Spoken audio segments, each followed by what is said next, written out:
ইসো আগে বলো বিবি কোন ঘটনা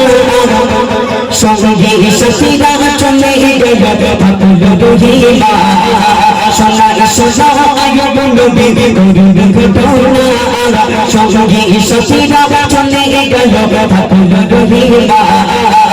সুস্থ যোগী আগে বলো বিবি সুস্থ যোগী আগে বলো বিবি পচিল মেরি গো আগে সুস্থ যোগী আগে বলো বিবি পচিল মেরি গো আগে গ্রামবাসীরা সেখানে হতে তালা দিয়ে দিল গ্রামবাসীরা সেখানে হতে তালা দিয়ে দিল স্বামীকে নিজে বিবি তক স্বামীকে নিজে বিবি তক জায়গা অননকে রাখলে সেখানে হতে তাড়িয়ে দিল চলে গেল জঙ্গলে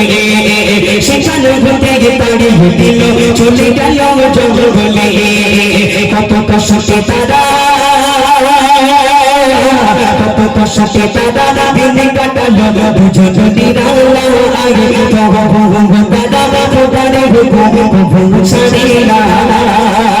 স্বামীর কুষ্ঠ রোগ দিল নিয়ে চলে গেল অন্য গ্রামে সেখান থেকে তাড়িয়ে দিল স্বামীকে জঙ্গলে চলে গেল হঠাৎ করে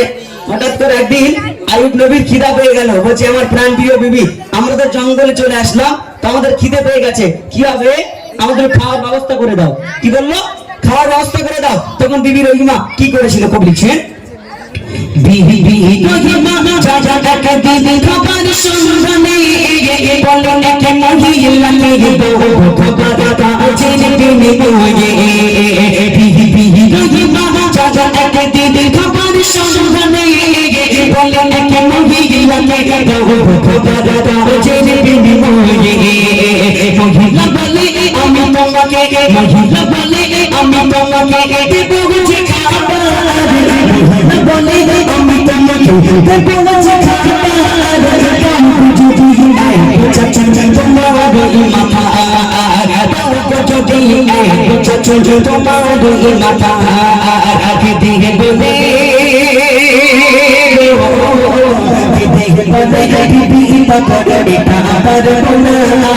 আমার স্বামী চুল না ধরে উঠতে পারি না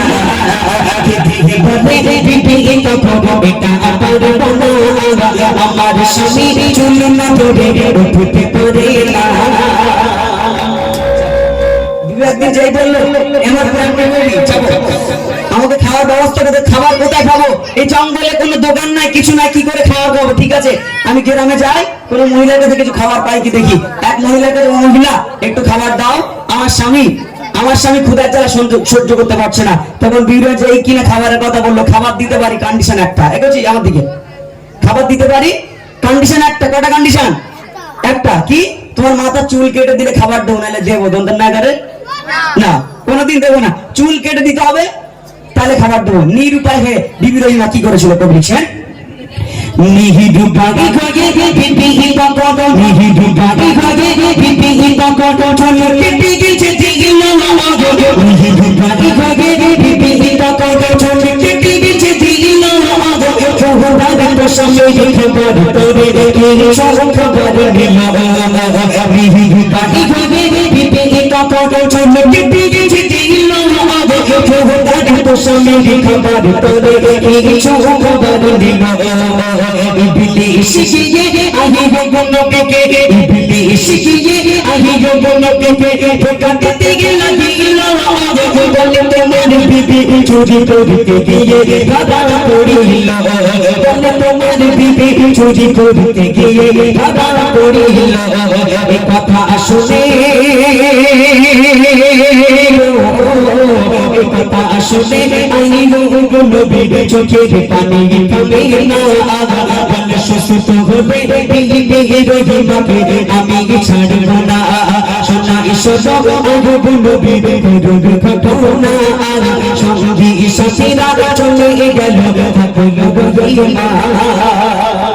ইবলিস যে ধোঁকা দিচ্ছে এ আইয়ুব নবী তোমার বিবি তোমার ক্ষুধার জ্বালা নিবারণ করার জন্য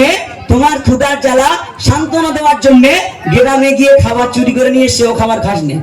হ্যাঁ ওখানে কাজ নেই ইবলিস শয়তানের যে কাজ ধোঁকা দিচ্ছে আইয়ুব নবীকে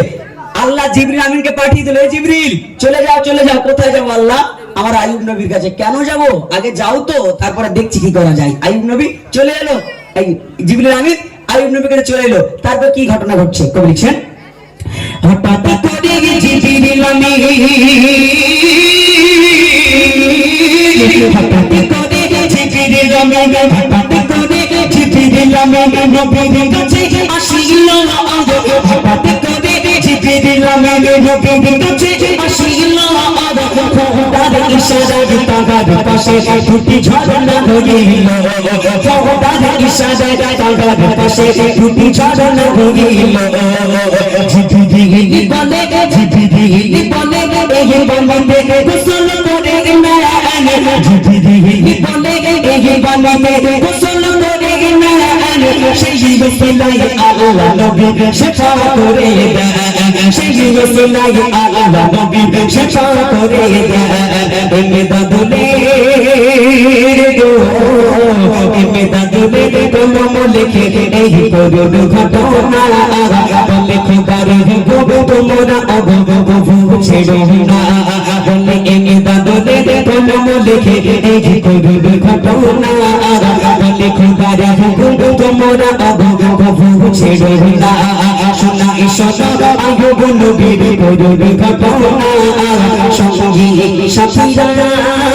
চলে গেল কাপুল রহিমা। আমার মায়েরা শুনলেন, আশা করি বুঝতে পেরেছেন। বর্তমান